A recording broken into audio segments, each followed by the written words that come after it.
वक्रतुंड महाकाय सूर्यकोटि समप्रभ निर्विघ्नं कुरु मे देव सर्वकार्येषु सर्वदा। जय श्री कृष्णा मेरी सोल फैमिली। आध्यात्म आपके अपने चैनल पर मैं नंदा आप सबका बहुत बहुत स्वागत करती हूँ।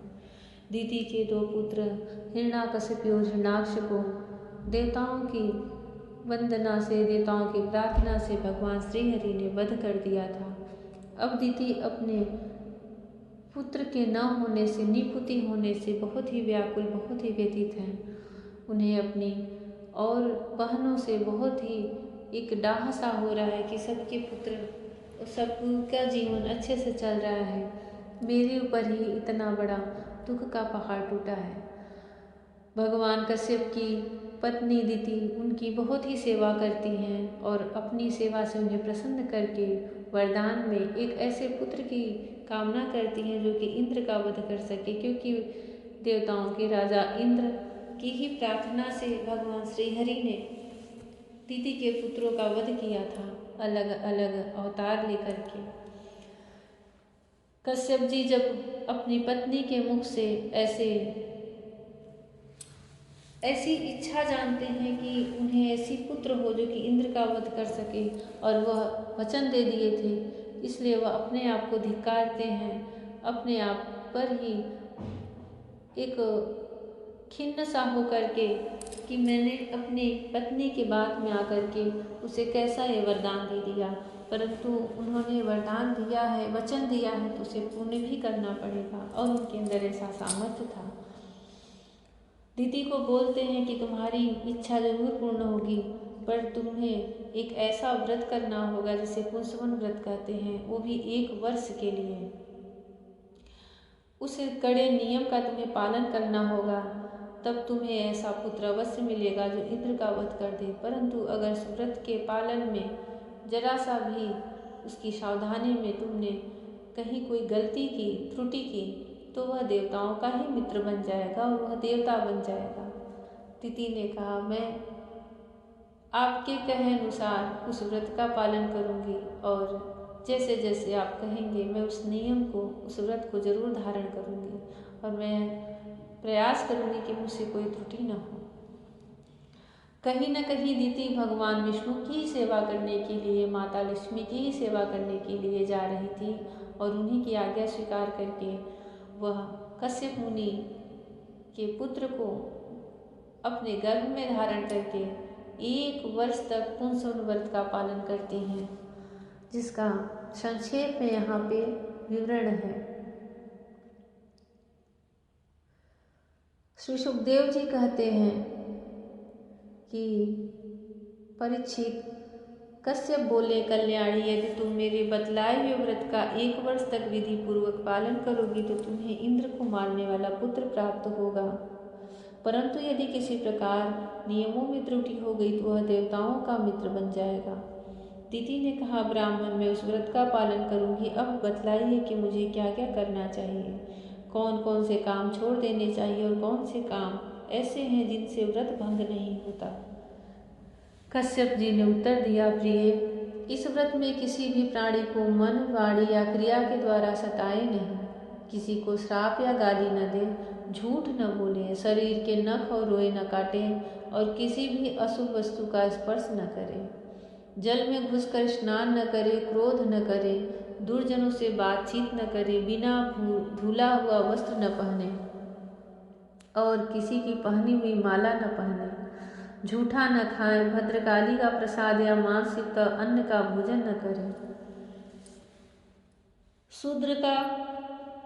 शूद्र का लाया हुआ और रजस्वला का देखा हुआ अन्न भी न खाएं, और अंजलि से जलपान न करें, झूठे मुंह बिना आचमन किए, संध्या के समय बाल खोले हुए, बिना श्रृंगार के, वाणी का संयम किए बिना और बिना चद्दर ओढ़े घर से बाहर न निकले, बिना पैर धोए अपवित्र अवस्था में गीले पांव से उत्तर या पश्चिम सिर करके दूसरे के साथ नग्न अवस्था में तथा सुबह शाम सोना नहीं चाहिए। इस प्रकार इन निषिद्ध कर्मों का त्याग करके सर्वदा पवित्र रहें, धुला वस्त्र धारण करें और सभी सौभाग्य के चिन्हों से सुसज्जित रहें। प्रातःकाल कलेवा करने से पहले ही गाय, ब्राह्मण, लक्ष्मी जी और भगवान नारायण की पूजा करें। इसके बाद पुष्पमाला, चंदनादि सुगंध द्रव्य, नैवेद्य और आभूषण आदि से सुहागिनी स्त्रियों की पूजा करें तथा पति की पूजा करके उसकी सेवा में संलग्न रहें और यह भावना करती रहें कि पति का तेज मेरी कोख में स्थित है।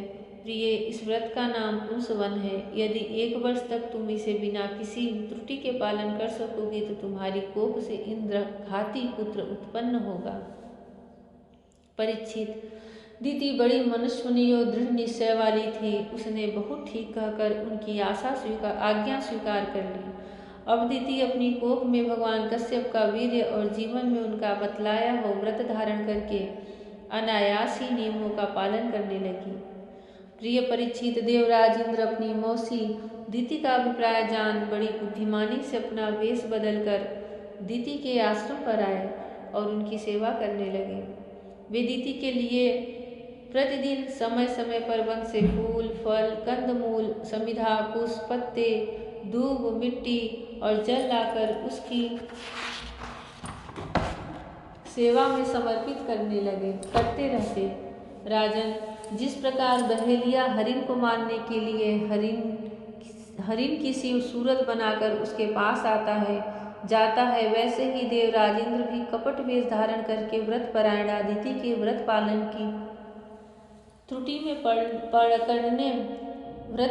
की त्रुटि पकड़ने के लिए उसकी सेवा करने लगे। सर्वदा पैनी दृष्टि रखने पर भी उन्हें उसके व्रत में किसी प्रकार की त्रुटि न मिली और वे पूर्ववत उसकी सेवा टहल में लगे रहे। अब तो इंद्र को बड़ी चिंता हुई। वे सोचने लगे, मैं ऐसा कौन सा उपाय करूं जिससे मेरा कल्याण हो। दीति व्रत के नियमों का पालन करते करते बहुत दुर्बल हो गई थी। विधाता ने भी उसे मोह में डाल दिया। इसलिए एक दिन संध्या के समय जूठे मुंह बिना किसी आचमन किए और बिना पैर धोए ही वह सो गई। योगेश्वर इंद्र ने देखा कि यह अच्छा अवसर हाथ लगा। वे योग बल से झटपट सोई हुई दीति के गर्भ में प्रवेश कर गए। उन्होंने वहां जाकर सोने के समान चमकते हुए गर्भ के वज्र के द्वारा 7 टुकड़े कर दिए। जब वह गर्भ रोने लगा तब उन्होंने मत रो यह कहकर 7 टुकड़ों में से एक के और भी 7 टुकड़े कर दिए। राजन, जब इंद्र उनके टुकड़े टुकड़े करने लगे तब उन सबों ने हाथ जोड़कर इंद्र से कहा, देवराज, तुम हमें क्यों मार रहे हो? हम तो तुम्हारे भाई मरुदगढ़ हैं। तब इंद्र ने अपने भावी अनन्य प्रेमी पार्षद मरुदगढ़ से कहा, अच्छी बात है, तुम लोग मेरे भाई हो, अब मत डरो। परीक्षित, जैसे अश्वत्थामा के ब्रह्मास्त्र से तुम्हारा कुछ भी अनिष्ट नहीं हुआ, वैसे ही भगवान श्री हरि की कृपा से दीति का वह गर्भ वज्र के द्वारा टुकड़े टुकड़े होने पर भी मरा नहीं। इसमें तनिक भी आश्चर्य की बात नहीं है, क्योंकि जो मनुष्य एक बार भी आदि पुरुष भगवान नारायण की आराधना कर लेता है वह उनकी समानता प्राप्त कर लेता है। फिर दीति ने तो कुछ ही दिन कम 1 वर्ष तक भगवान की आराधना की थी। अब वे 49 मरुदगढ़ इंद्र के साथ मिलकर 50 हो गए।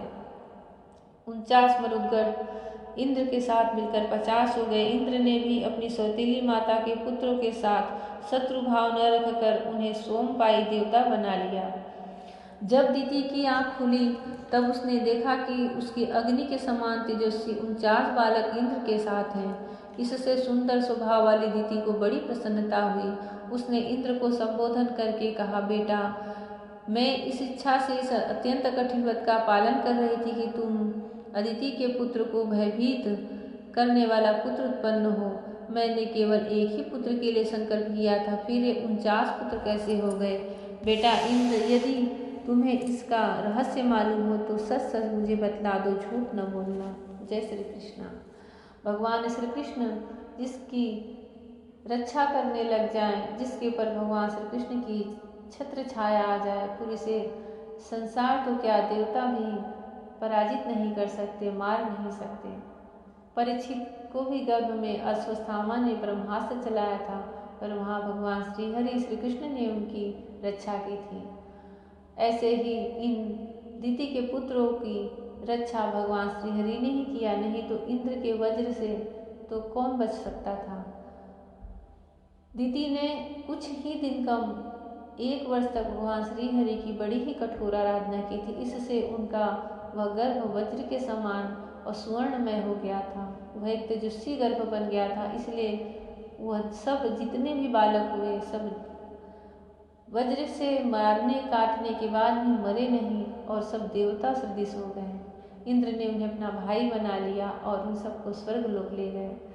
भगवान श्री कृष्ण की ऐसी ही लीला है। वो उनके मन में किसी के लिए कोई भेदभाव नहीं है। उनकी बस आराधना आपने शुरू कर दी, उनका नाम जब शुरू कर दिया तो बस उनकी कृपा मिलनी शुरू हो जाती है। जय श्री कृष्णा। राधे राधे। जय श्री कृष्णा। हरि ओम।